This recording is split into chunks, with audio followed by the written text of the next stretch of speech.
Spider-Man Far From Home is the latest addition to the Marvel Cinematic Universe, and you know what? I thought it was pretty damn good. As far as MCU films go, I found this one to be more interesting than most. Off the bat of Endgame, I felt like it was genuinely a really nice addition to the series. Was it an Infinity War universe-changing level of a film? No, not really, but was it an Ant-Man and the Wasp?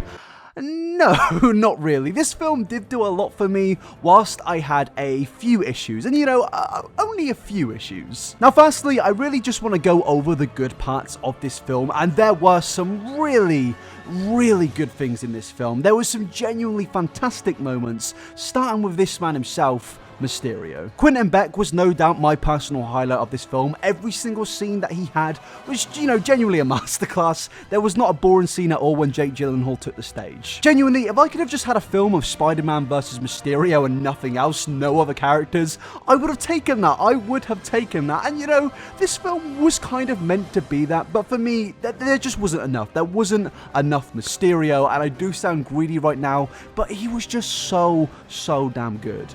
Now, before we go any further, I do just want to give a quick disclaimer because, there probably are going to be spoilers in this. This is a Spider-Man Far From Home review, so yeah, spoilers are now most likely going to happen.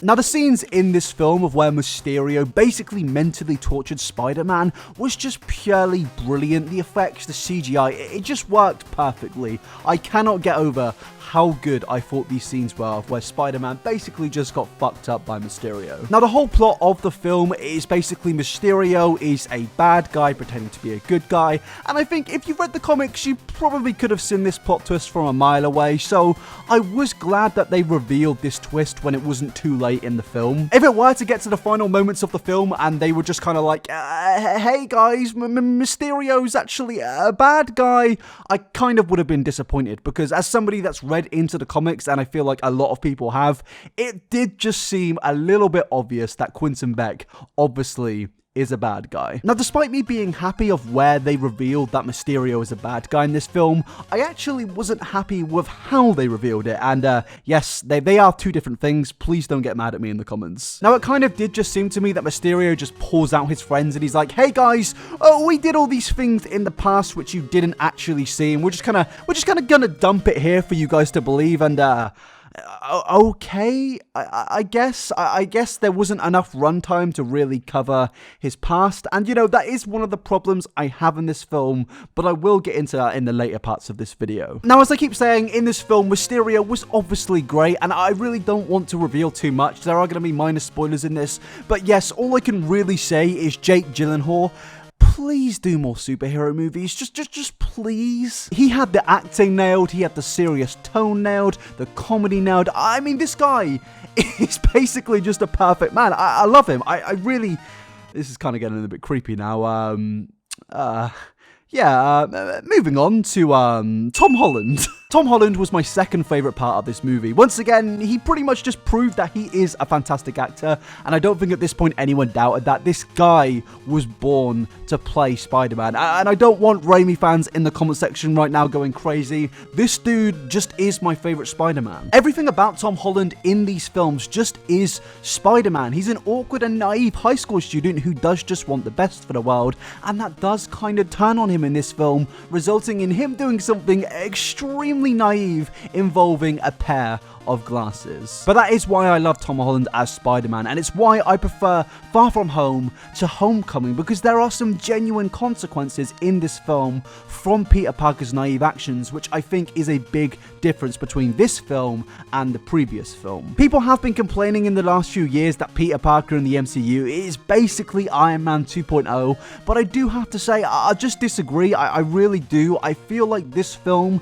really shows why Tom Holland is Spider-Man and not Iron Man. And also, can we just talk about the chemistry between him and Jake Gyllenhaal? That shit is genuinely a romance, and I just have to say, I'm fully here to stan this relationship. I feel like Tom Holland as Peter Parker in this film really did step up, and it was nice to see him alone in this film. Yes, Happy was there at one point, but the moments where Mysterio trapped him in his illusions were genuinely amazing and honestly kind of spooky. In the last few years, I've really been been begging the MCU to pretty much embrace horror elements in these films, and they're still not doing it, but I do think that Mysterio is a great way for them to implement horror into these films, and the scene of where he says Tony Stark might still be alive if Peter wasn't useless, like, that scene's quite fucking dark, dude. For like a Spider-Man film, which is meant to kind of be like a rom-com, that was dark, and I really liked that. So yeah, Mysterio, Spider-Man,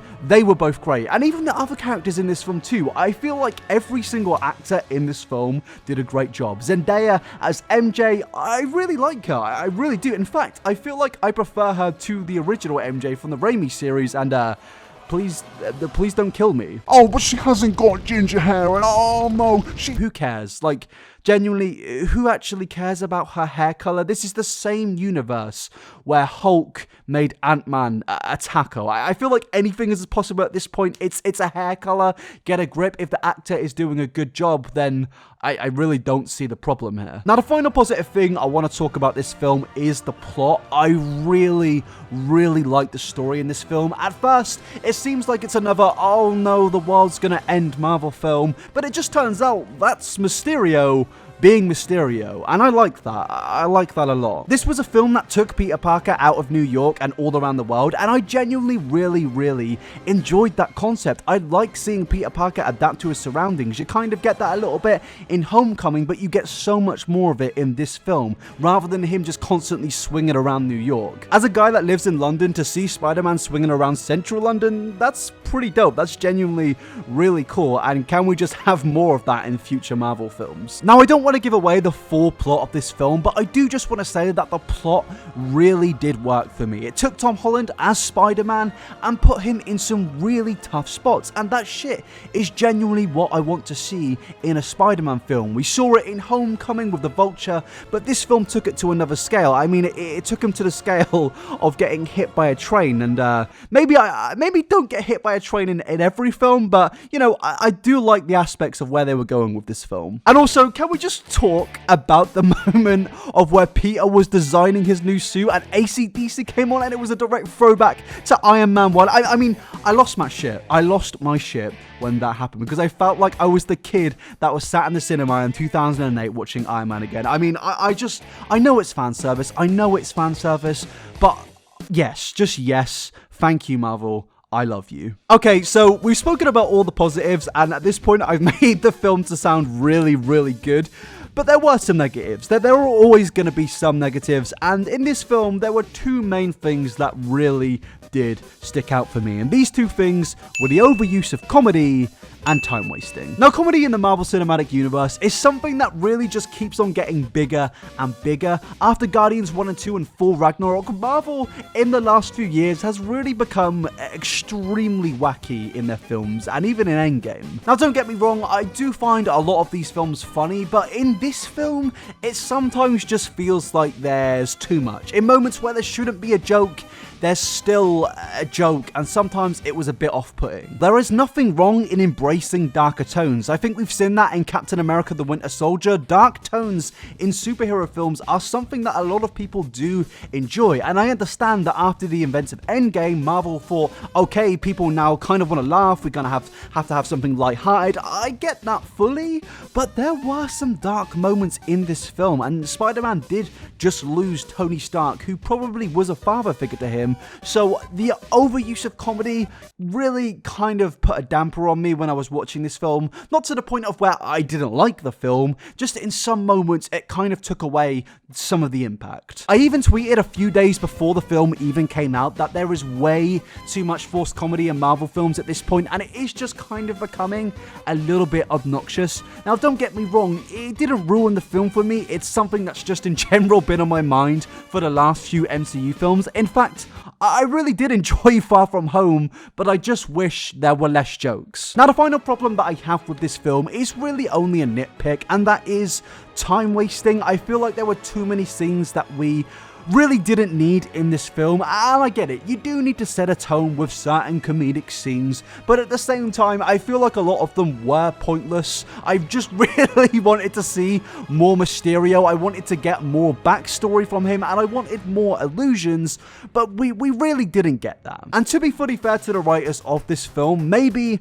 the ending of the film was an illusion, and maybe Mysterio is going to come back, and maybe we'll get more of him, but I do just feel like we could have done less of Spider-Man almost killing his friend and more of him and Mysterio. Like, at one point at the beginning of the first phase of this film, I turned to my friend and I said, are they forgetting the Spider-Man elements in this film? I feel like it was really late into the film until we actually got some Spider-Man. Now, I don't think this is the end of Mysterio. I do think he'll eventually come back, and he might even just go straight into Spider-Man 3, and I also think that Tom Holland is probably going to do 6 more Spider-Man films. Like, just think, we're almost at Spider-Man 3, and this dude has been in more Spider-Man films than any other person, and it only does just really feel like we're getting started with the MCU's version of Spider-Man, and I'm fully welcoming of that because Tom Holland is great, and I know the last 2 parts of this video have been me criticizing the film, but for the most part,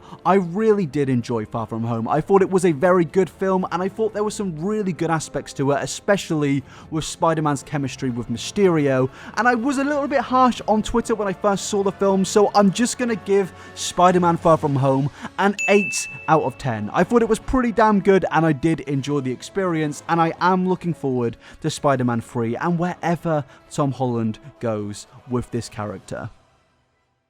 Also, J. Jonah fucking Jameson.